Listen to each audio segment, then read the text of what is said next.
প্রিয় শিক্ষার্থীরা, আমরা এখন ষষ্ঠ শ্রেণীর তৃতীয় অধ্যায়ের অনুশীলনী 3.1-এর 3 নাম্বার অঙ্কটা সমাধান করব। 3 নাম্বার প্রশ্নে আমাদের দেওয়া আছে নিচের সংখ্যারেখাগুলোকে সংখ্যারেখায় স্থাপন করি। নিচের সংখ্যাগুলোকে সংখ্যারেখায় স্থাপন করি। আমরা কিভাবে সংখ্যারেখা স্থাপন করতে হয় সেটা কিন্তু আমরা দেখে আসছি আগের ক্লাসে। তোমরা যারা দেখোনি ক্লাসগুলো দেখে নিবে, আশা করি তোমরা বুঝতে পারবে। এই ক্লাসের মাধ্যমে তোমরা বুঝতে পারবে আমরা কিভাবে সংখ্যারেখা প্রকাশ করব। তাহলে 3-এর গ নাম্বার প্রশ্নটা আমরা তুলে নিচ্ছি। 3-এর ক এবং খ কিন্তু করা হয়ে গেছে। গ নাম্বারে দেওয়া আছে +8। তাহলে আমরা একটা সংখ্যারেখা আঁকায় নিচ্ছি, যেখান থেকে আমরা +8 নির্ণয় করব।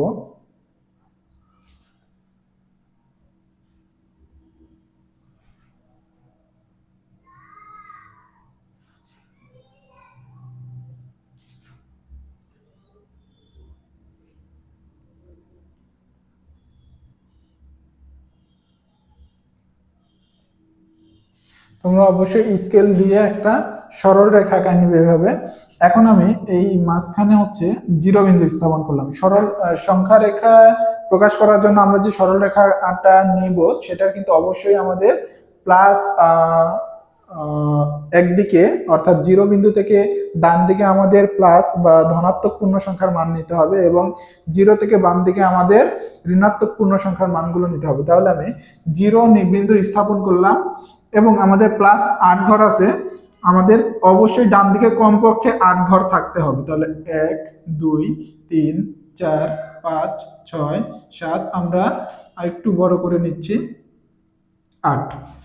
তাহলে আমরা বিন্দুগুলো দিয়ে দিলাম 1 2 3 4 5 6 7 8।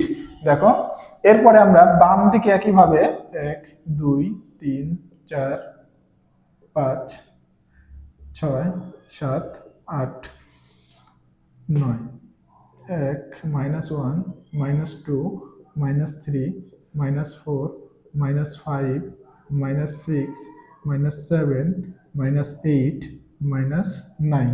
আমরা 9 ঘর পর্যন্ত দেখো বাম দিকে মান নিছি, 8 ঘর পর্যন্ত ডান দিকে মান নিছি। এখন গ নম্বরে আমাদেরকে বলছে +8 দেখাইতে। তাহলে আমরা 0 থেকে 8 ঘর পর্যন্ত 8 ঘরের এখানে আমরা একটা বিন্দু দিয়ে নিব আগে।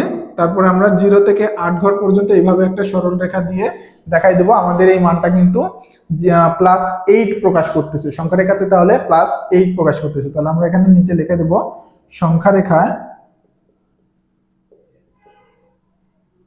+8 দেখানো হয়েছে।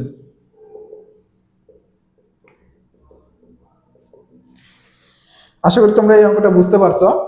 তোমরা একটু নোট করে রাখবে, পরবর্তীতে তোমরা যাতে প্রবলেম হলে এটা দেখে করতে পারো।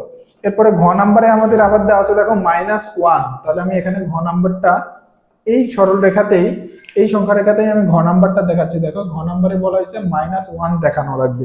তাহলে -1 ঘর আমি নিচ্ছি। তাহলে আমি এটা মুছে দিব। আমরা কিন্তু ঘ নাম্বার করার জন্য, নতুন একটা অঙ্ক করার জন্য আবার নতুন একটা সরল রেখা অবশ্যই আমাদের নিতে হবে। তাহলে -1 দেখানো হয়েছে। তাহলে 0 থেকে আমি -1 ঘর এই পর্যন্ত একটা বিন্দু দিয়ে আমি সরলরেখায় দেখাবো এবং আমি এখানে নিচে লিখে দিব সংখ্যা রেখায় -1 দেখানো হয়েছে।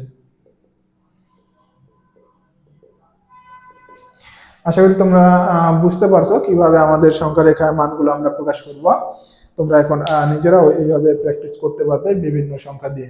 আমরা উম নাম্বারটা তুলে নিচ্ছি। আবার দেখো, উম নাম্বারে আমাদেরকে কি নির্ণয় করতে বলা হয়েছে। উম নাম্বারে -6 ঘর দেখাইতে হবে। উম নাম্বারে -6। তাহলে আমরা দেখো নিচে এটা মুছে দিয়ে আমরা -6 ঘর দেখাবো। তাহলে -6 ঘর দেখো কোথায়, এই পর্যন্ত আসছে। তাহলে আমরা -6 ঘর পর্যন্ত এইভাবে একটা সরলরেখা 0 বিন্দু পর্যন্ত দিব, অর্থাৎ 0 থেকে -6। তাহলে এই ঘরটা হবে আমাদের -6 এর ঘর। তাহলে নিচে লিখে দিব সংখ্যা রেখায় -6 দেখানো হয়েছে। আশা করি তোমরা অঙ্কটা বুঝতে পারছো কিভাবে করতে হবে। এই অঙ্কগুলো একটু তোমরা নোট করে রাখবে, এটা নোট করে রাখবে যাতে পরবর্তীতে তোমরা এই অঙ্কগুলো কোথাও কোনো প্রবলেম হলে নোট করে অঙ্কগুলো দেখে বুঝে করতে পারো।